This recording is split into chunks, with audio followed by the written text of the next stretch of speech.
What do you know of hysteria? Nothing. But half the women in London are affected. It's a plague of our time. I have just been offered a position by London's leading specialist in women's medicine. Oh, no. I must find some way to attend to these women properly. I believe the French have had quite a bit of luck using their tongue. No.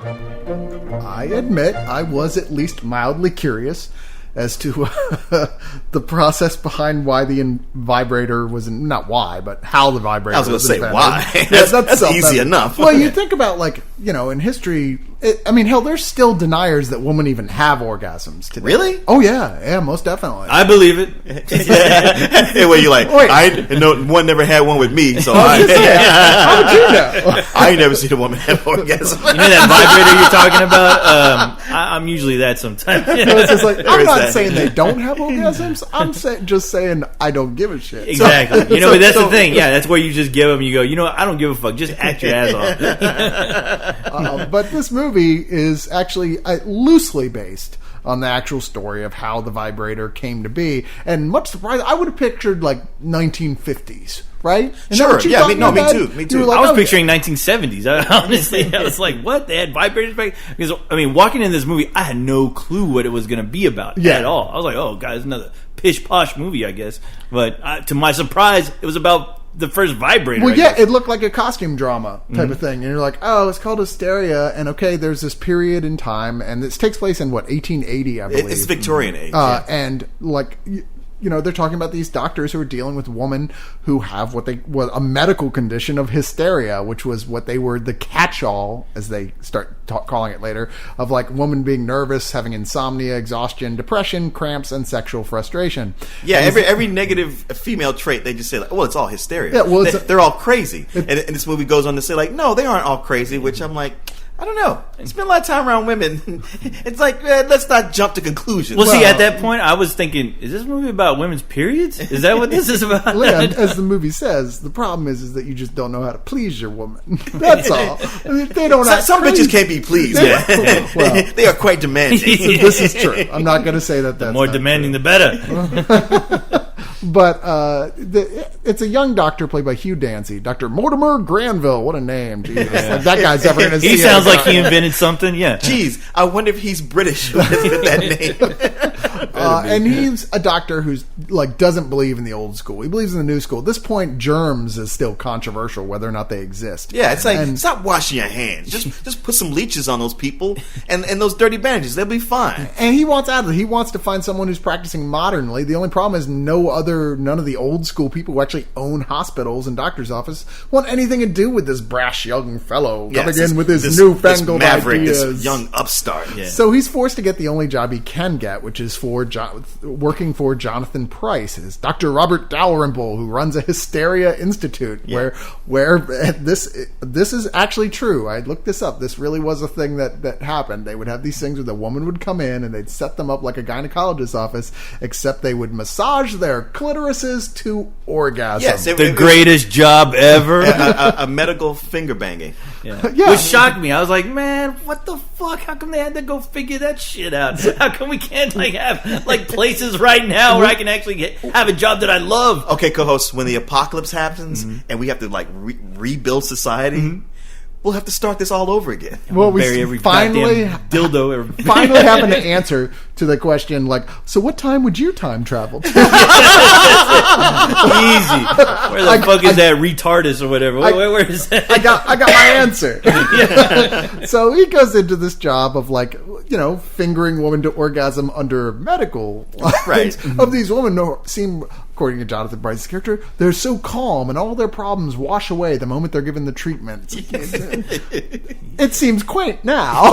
and it's quite a lucrative business because these women keep coming back. Are lining up. As long as you have satisfied customers. Dirty bitches. Their husbands are not satisfying them as home, as the movie says, and they go there and they get satisfied, and then they're not screaming at their husbands when they get home. The husbands are it's win-win. The husbands are like, really you need to go get another treatment. And they're like, I think you're right.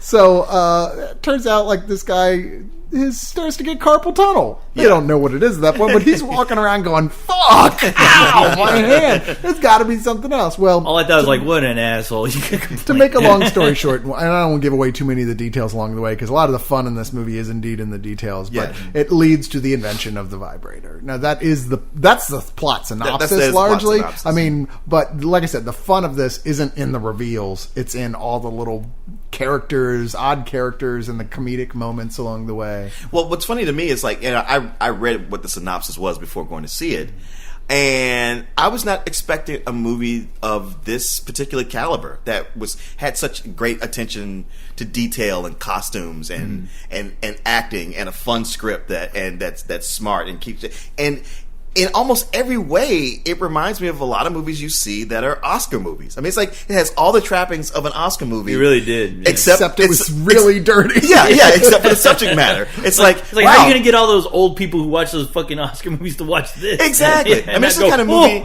It's the kind of movie that normally they release around Christmas because they're like, hey, it's an Oscar contender. It's a family movie. Come see it. Except, well, it's about people having a digital sex and then vibrators and dildos. So we can't really sell it. Well, it's one of those movies you can't really watch with your family either. Right. Well, it depends on who your family is. I guess if you work for a company that manufactures dildos, it's probably okay. But, man, I mean, there's great performances because... I was gonna say, like Hugh Dancy is one of my like young favorite actors. I love this guy and stuff, so I was excited that he's in it.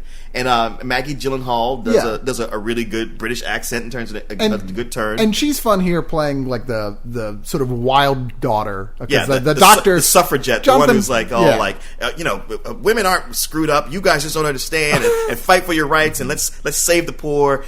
But my point is, according to your diagnosis, hysteria seems to cover everything from insomnia to toothache. It's not. It's nothing more than a catch-all for dissatisfied women. Women forced to spend their lives on domestic chores and their prudish and selfish husbands who are unwilling or unable to make love to them properly or often enough. You seem to have strong opinions on husbands for a woman who doesn't have one. Look, if you don't believe me, ask your patients.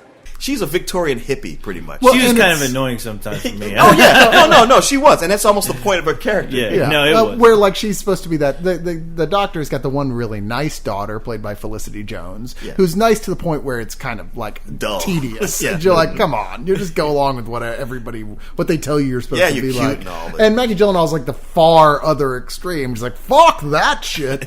And I don't know. I mean, I wasn't irritated by her personally. I thought she was fun in it, but it was also, I think there was anything irritating about it. It's just that the moment this setup is clear, you know how the movie is going to play out in the terms of that weird little triangle of people. Yeah. I mean, there's no missing it 2 seconds after it. But I have to admit, Maggie Gyllenhaal, there was times where I'm like, God damn, this bitch. She needs some of my treatment. Some good treatment.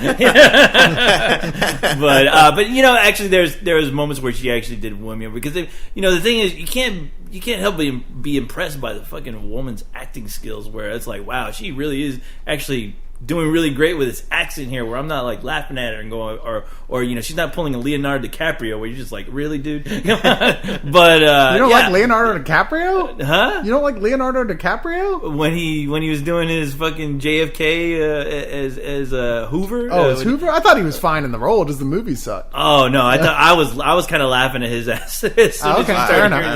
Yeah. But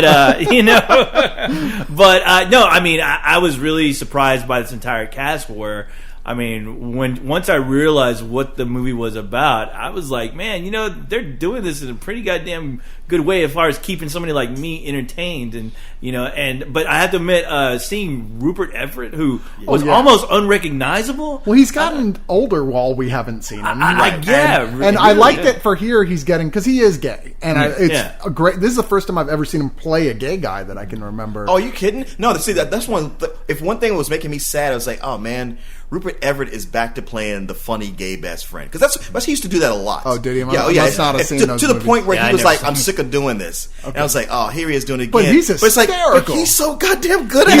He was really good. I mean, it's got a lot of those tropes of a modern like romantic sex comedy, but put in 1880. Yeah, and so many good actors in it. Really well written, like comedic dialogue. I mean, it moves quickly. It's not overly long. If anything, I was like, wow, I'm surprised how short this was. I mean, it's weird that like a lot of movies that would just fall back on like, oh God, it's sex and I feel nervous and I'm going to titter at that type of jokes and only that. Yeah. Largely, it avoids that. Oh yeah. I mean, mainly because of the fact that it never lets up. The movie is about fucking sex and masturbation and woman not being satisfied. So well, shit. But I have to admit, there was a sense of like, man, it must have kind of sucked back then, because when you realize what this vibrator looks like, you're just like, holy fuck, they're sticking goddamn car engines up fucking a woman's vagina. I mean, it was just sort of having Tesla coils. Yeah, I know. I was expecting David Bowie to walk in at some point. You're doing it wrong. Doctor's got to pull out a dipstick and check the oil. I don't know, like across the board, I thought this was a lot of fun. Jonathan Pryce is another actor I haven't seen anything for a while, and I thought he was terrific. He was. Oh, yeah. So much He's fun. always... like playing that exasperated. Now see here, young lady. And Hugh Dancy, he's perfect as that male lead. It's funny that there's only so much to say about this movie without giving away like just the bits that are just really funny that I don't want to spoil for anyone. It's a when you get it down to it is a simple movie. Yeah. I mean, it follows a formula that's worked before, and they just work it really well. Yeah. It's something like you go like, oh, how's this going to be fresh again? And yet they make it so. You find yourself, if not laughing out loud, smiling the whole time and just enjoying it from the beginning to the end. And it really is a great date movie, but you might not go if you have not a first date movie. Yeah, you might not go if you have like lockjaw or something like that, because you're going to be needing that jaw after the movie. Yeah, so. no, on a first date, what does it matter what she thinks? Yeah, if you say like, hey, I want to press this girl, I'm going to take her to a period piece. No, I'd sit her down and go, now you pay attention to this, all right? Hey, you know what? What are you trying to say? I said, I need to know if you're frigid or not. Yeah. So I don't want to waste my money. You know, it can be one of those things. That I think you said it right there. You go like, I just thought it was a period piece to be a nice romantic film for us to see that. I didn't even know it was about vibrators. And she'd go like, yeah, I wouldn't have guessed that either. And then you're still getting laid that night. First date, doesn't matter. Just met her on the street, whatever. You're getting some. Yeah. But yeah, this is one of those. I really adored this movie. It came out of nowhere, and then kept coming throughout it. I was unfamiliar with this director, Tanya Wexler, and there's not even like links to her online, so I'm assuming that she's actually pretty new here. But I hope we see more from her. Too. This was just a solid little film all the way through. I can't think of anything bad to say about it, so I'm going to have to give it a full price. Yeah, I mean, there's no sense in holding on to the suspense. This is definitely a full price movie. This is like one of those movies that you find it's a little gem. Like unless somebody told you to watch it, I don't know how you might trip upon it, but it's so good. You're like, damn, I'm so glad I found this. Yeah, it's very, very charming once again. But it is one of those movies where, I mean, until you realize what it really is about, that's when you get really invested, because sure, it's fun to watch these guys act, in these Victorian pieces. Where I was like, okay, wow, yeah, he's doing some great fucking, masterpiece theater right now. But where is this going? And then when you realize what it is, you're like, oh no shit. So that's where it really sold the idea to me, and I was honestly loving it throughout the whole movie. So yeah, I'm right there with you guys. It's all full price. Yeah. It's surprising to me, like a movie that is this good, that there wasn't more buzz about it beforehand. Oh man. God damn it! I'm gonna throw my vibrator at you right now. What do you call that little thing? Well, I was calling it the feather duster. Think of something quick, so the girl knows what to ask for. Women will no longer be denied our rightful place. It's all... You are a confounding woman. And you are a good doctor, and you should remain one. Whether you seek it or not, Dr. Granville, you are destined for fame.